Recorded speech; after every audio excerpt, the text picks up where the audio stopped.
April 20 திங்கட்கிழமை. கூர்மையானது. இதோ போரடிக்கிறதற்கு நான் உன்னை புதிதும் கூர்மையுமான பற்கள் உள்ள இயந்திரமாக்குகிறேன்.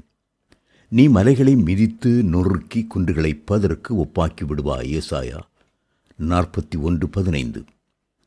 கர்த்தருடைய இந்த வாக்குத்தத்தம் எத்தனை இனிமையானது! அவர் நம்மை காணும்போது கூர்மையான எந்திரத்தைப் போல காண்கிறார். மலைகளை மிதித்து நொறுக்கக்கூடிய வல்லமை உள்ளவர்களாய் காண்கிறார். ஒரு கோடாரியை எடுத்து மரம் வெட்ட விரும்புகிறவன் அந்த கோடாரி கூர்மையுடையதா இருக்கிறதா என்பதை முதலில் சோதித்து பார்க்கிறான். அப்படி கூர்மை இல்லாமல் மழுங்கி இருந்தால் மரத்தை வெட்டும்போது அவனுடைய பலன்தான் வீணாகுமே தவிர மரம் வெட்டப்படுவதில்லை.